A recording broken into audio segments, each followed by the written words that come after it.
श्री राम को आपके सतीत्व पर कोई संशय नहीं है, लेकिन लोकापवाद के कारण अपने राज्य धर्म के कारण वे अपने ग्रस्त जीवन की आहुति दे रहे हैं और आपका त्याग कर रहे हैं। ये सुनते ही जानकी जी मूर्छित हो गई थीं। तीव्र गति से लक्ष्मण जी जाने लगे थे, तब जानकी जी ने पुकारा था, एक बार रुक जाओ और मुझे देख लो कि मैं अंतर्वतनी हूँ, मैं गर्भवती हूँ। प्रभु को बताना चाहती थी, लेकिन बता नहीं पाई। आप भले मुझे छोड़ जाओ, पर देख जाओ, न तो मैं कैसे प्रमाण दूंगी कि मैं अयोध्या में ही गर्भवती हो गई थी। लक्ष्मण जी ने कहा, माँ, मैंने तो कभी आपका मुख नहीं देखा। 14 वर्ष वन में एक साथ रहे, तब भी मुख नहीं देखा, चरणों को ही देखा। अब कैसे मुख देखूं? क्षमा करो, लेकिन आपकी यह बात मैं प्रभु को कह दूंगा और प्रभु आपकी किसी बात पर अविश्वास नहीं करेंगे। ये कहकर लक्ष्मण चले गए थे और जानकी जी उसी विरह की अवस्था में वन में पड़ी हैं। जैसे किसी बधिक ने गर्भिणी हिरन को बाण मार दिया हो, तो जैसे हिरन झटपटाती है, उसको अपने प्राण का भी कष्ट होता है, पर मैं गर्भवती हूँ और अब मेरा गर्भस्थ जीव कष्ट पाएगा, इस कारण भी वह हिरन अत्यंत व्याकुल होती है। ऐसी ही अवस्था जानकी जगदम्बा की हो रही है। उनकी विरह दशा का कोई कैसे वर्णन कर सकता है। वे झटपटा रही थीं और उनके मुख पर एक ही शब्द था, राम राघव, राम राघव, राम राघव, रक्ष माम, रक्ष माम, रक्ष माम, रक्ष माम। वाल्मीकि जी लिखते हैं कि किस चीज से रक्षा मांग रही हैं। वो वन है, उस वन में हिंसक पशु हैं, उनसे रक्षा मांग रही हैं? नहीं। वह गर्भिणी है, गर्भ की रक्षा मांग रही हैं? नहीं। शरीर के सारे सुख एक बार में छूट गए, सोने के पलंग पर सोने वाली श्री राम की महारानी अब धूल धूसरित पड़ी हैं, इसलिए नहीं। रक्षा की प्रार्थना क्यों करती हैं कि इस विरह से मेरी रक्षा हो जाए, प्रभु की लीला में मैं सहयोग कर पाऊं और उनका जो अंश मेरे भीतर है उसको मैं संजो पाऊं, सहेज पाऊं और बालकों को जन्म देने में समर्थ हो सकूं। संसार में कहा जाता है, ऐसा होता भी है, डॉक्टर भी कहते हैं कि जो गर्भिणी स्त्री है उसका ध्यान रखा जाए, उसके भोजन की उचित व्यवस्था हो। कभी भी गर्भिणी स्त्री को व्रत रखने के लिए नहीं कहा जाता, भले वह विवाह के बाद उसका पहला करवा चौथ का ही व्रत क्यों न हो। ऐसे भले भूखे रहकर कोई स्त्री करवा चौथ का व्रत रखती हो, पर यदि गर्भिणी है तो भूखा नहीं रहना चाहिए, क्योंकि उससे गर्भस्थ बालक को कष्ट होता है। गर्भिणी स्त्री को दुखी भी नहीं रहना चाहिए, गर्भिणी स्त्री को कभी कुछ कहना भी नहीं चाहिए, डांटना भी नहीं चाहिए। ये प्रयास करना चाहिए कि वो प्रसन्न रहे, क्योंकि उसकी प्रसन्नता उसके गर्भस्थ शिशु की प्रसन्नता है। वो जो भोजन कर रही है वो अकेले नहीं कर रही है, उसका जो गर्भस्थ शिशु है वो भी उस भोजन को कर रहा है। तो संसार में भी इस बात का ध्यान रखा जाता है, लेकिन जानकी जी के साथ तो कैसी लीला हो गई। वो तो राजा की बेटी हैं, किसी गरीब की बेटी तो नहीं है, और वो राजा को ही ब्याही गई हैं, और राजा कोई सामान्य राजा नहीं, श्री राम जैसे राजा। इतने बरस तक श्री राम का विवाह हो गया 15 वर्ष की आयु में,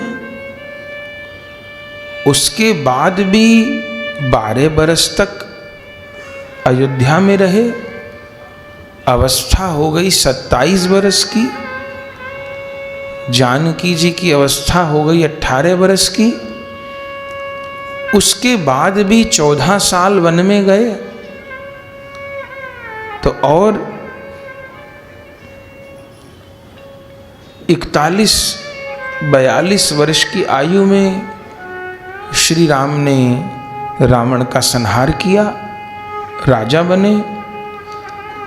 राजा बनने के भी इतने वर्षों तक भगवान राज्य का विधिवत पालन किए, अनेकानेक यज्ञ किए, और आश्चर्य कि इतने लंबे काल तक गृहस्थ होने के बाद भी संपूर्ण ब्रह्मचर्य का पालन किया।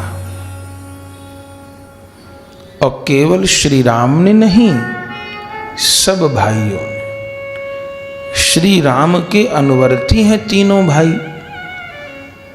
तो अवस्था तो, जबकि प्रभु की अवस्था तो 16 ही वर्ष रहती है सदा, उनको कोई प्रौढ़ा अवस्था वृद्धावस्था नहीं आती, लेकिन जगत में आए तो बहुत वर्ष हो गए। जानकी जी की भी आयु हो गई, और इतने बरस के बाद अब जानकी जी गर्भवती हुई थी।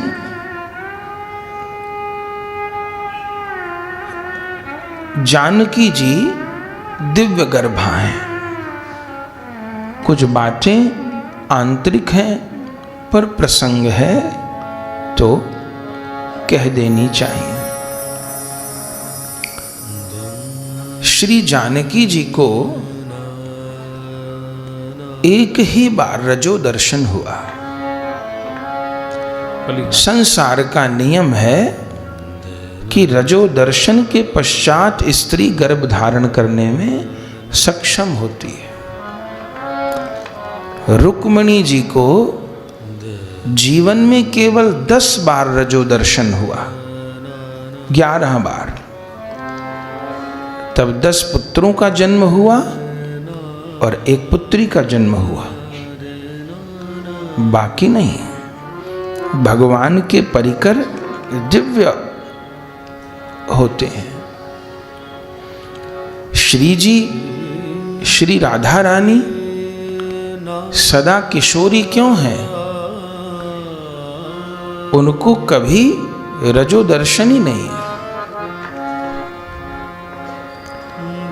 वे परम तत्व हैं, वो एक अलग चिंतन है।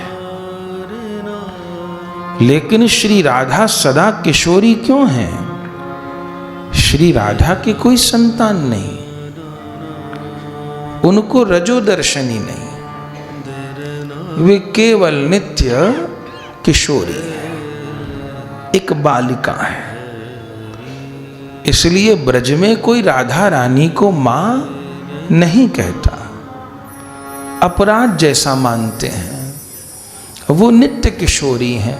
भले वो जगजननी हो किसी की दृष्टि में, तत्वतः तो सभी कुछ ठीक है, लेकिन तत्व और लीला 2 वस्तु हैं। तत्व है बर्तन, लीला है रस।